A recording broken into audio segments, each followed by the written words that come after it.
अब देखो हम इसको सॉल्व कैसे करेंगे, क्या है 1 divided by 1 plus 1 by 1 plus 1 divided by 1 plus ऐसे। तो ये टर्म को सॉल्व करने के लिए हम लोग बहुत सारा टर्म आता है, कैसे सॉल्व करेंगे, बहुत सारा इसका ट्रिक है और बहुत सारा प्रोसेस है। जैसे कि इसको दोनों का एलसीएम ले लोगे, नीचे से सॉल्व करना है, वो भी एक प्रोसेस है बट लेती प्रोसेस है। क्या करना है, दोनों का एलसीएम क्या आएगा 3 आएगा और 3 को 1 से मल्टीप्लाई करोगे 3 प्लस 2 5 हो जाएगा, 5 बाई 3 हो जाएगा। फिर अगेन उसको इसको रिवर्स करेंगे और वैसे चले जाएगा, तो वो लेती प्रोसेस आ जाएगा। तो सबसे शॉर्टकट मेथड से हम शुरू करते हैं। ये 2/3 है ना, तो 2/3 को ऐसे लिख सकते हैं, क्या लिखते हैं, ठीक है। और 2 और 3 को ऐसे लिख देते हैं। ऐसे लिखने के बाद हम काउंट करेंगे 1 2 3 4, कितने टाइम्स प्लस है 4 टाइम्स, है ना। तो 1 टाइम प्लस है और 1 प्लस 1 है, 1 लिखो। 1 नहीं भी लिखोगे इस क्वेश्चन के लिए तो एप्लीकेबल है, लेकिन अदर क्वेश्चन में जहाँ 2 3 4 आ जाएगा, अदर वेरिएबल्स आएंगे या फिर कांस्टेंट आएंगे, तब आपको दिक्कत होगा। इस क्वेश्चन में आप लिखो या ना लिखो कोई फर्क नहीं पड़ता है। 1 plus and next one is 1 plus, है ना। 4 टाइम्स प्लस हमने लिखे 1 2 3 4 है ना, 4 टाइम्स लिखे। उसके बाद क्या करेंगे, ये दोनों को क्या करेंगे प्लस करेंगे।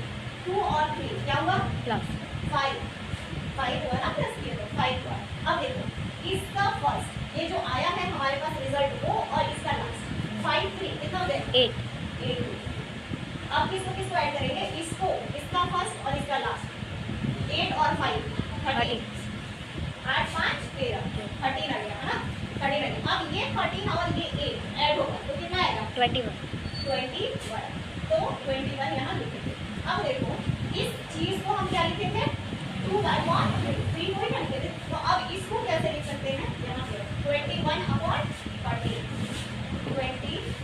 21/13। अच्छा एक चीज और ध्यान देने वाली बात है, ध्यान क्या देना, ये शॉर्टकट ट्रिक है। देखना 1 में होल, सबके होल में है ना, ये मतलब 1 जो है ऊपर है उसके सारे में होल डिवाइडेड बाई है कितना 1 प्लस नहीं है ना, यहाँ पे कभी क्वेश्चन आ जाएगा 1 प्लस, तो ये उल्टा हो जाता है। जैसे अभी सीधा लिखा है ना 21/13, है ना, ये आंसर इसका ये नहीं होगा, आंसर इसका होगा 13/21, ये हमारा आंसर होगा। अब देखो ये क्वेश्चन हो गया। अब नेक्स्ट ये है बहुत इजी क्वेश्चन, इसको भी सेम इस ट्रिक से भी बना सकते हो या फिर आप इस ट्रिक से बनाओगे तो ये क्वेश्चन बहुत लेट जाएगा, इसलिए क्योंकि इसमें वेरिएबल है, कांस्टेंट है, 2 है, तो बहुत लेट जाएगा। और दूसरा प्रोसेस से भी बनाओगे तो भी लेट जाएगा, इसलिए क्योंकि इसका एलसीएम लोगे तो सी आएगा एलसीएम, है ना।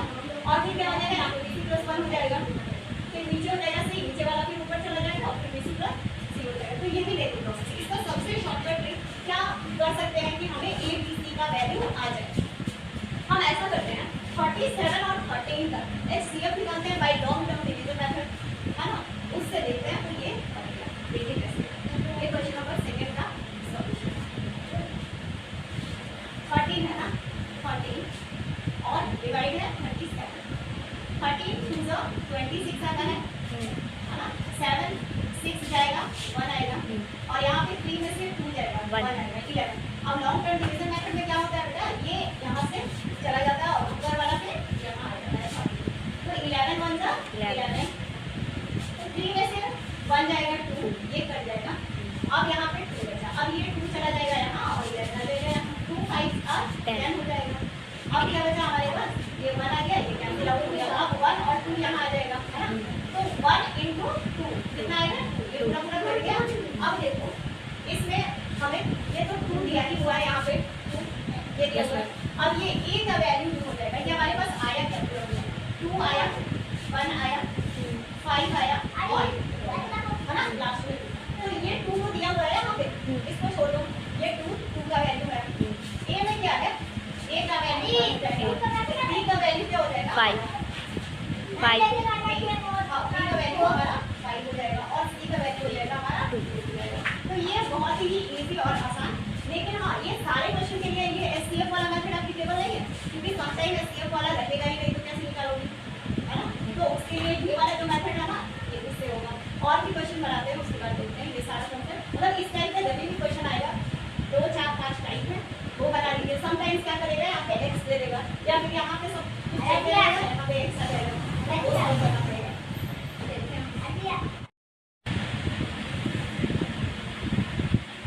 इस क्वेश्चन में क्या फर्क है, इससे पहले जो क्वेश्चन बनाए थे ये 1 प्लस है ना, सिर्फ इतना था 1 होल डिवाइडेड बाई इतना था, है ना।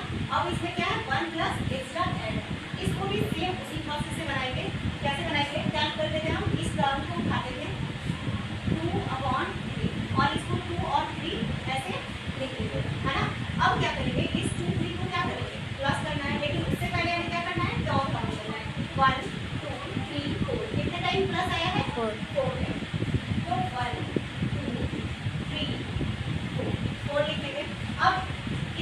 टाइम्स इनको प्लस करना है।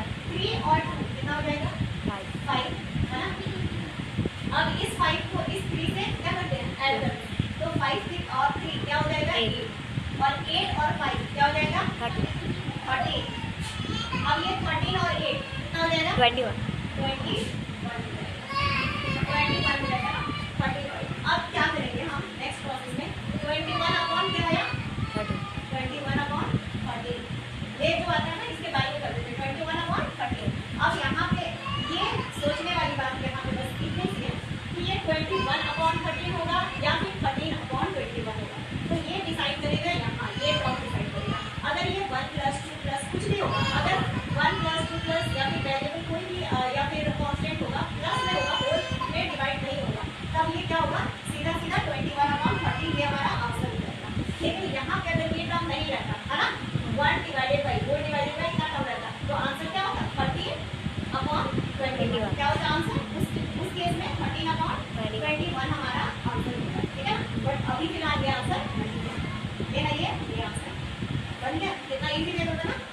अगर ऐसे बनाते हैं ये इसका एलसीएम लेके नीचे सॉल्व करते हैं, फिर इसका एलसीएम लोगे फिर होगा, फिर आगे वही प्रोसेस से जाते जाते ठीक है लेते प्रोसेस और ये चलिए।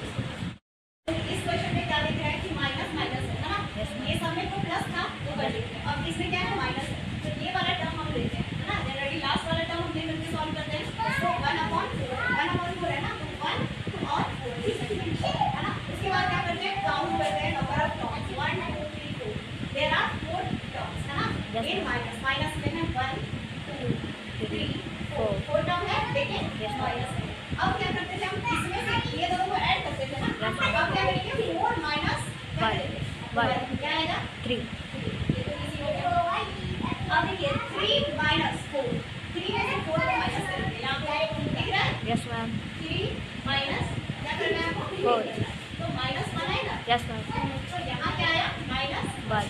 अब देखिए इस माइनस 1 में से इसको माइनस करना है ना 3 को, तो माइनस 1 माइनस क्या होगा 3 होगा, तो ये माइनस माइनस क्या हो जाएगा प्लस करेंगे प्लस, लेकिन साइन किसका रहेगा माइनस माइनस का, यानी कर्ज में 4 हो गया तो माइनस 4 रह जाएगा यहाँ। अब देखो बेटा माइनस 4 माइनस 1 मतलब माइनस 4 में से किसको माइनस करना है -1 माइनस 1 को करना है, तो माइनस 4 में से माइनस करना है माइनस 1 को, तो क्या हो जाएगा माइनस 4 माइनस माइनस प्लस और 1, यहाँ पे क्या हो जाएगा 4 में से माइनस 3, तो यहाँ आ जाएगा आपका माइनस 5।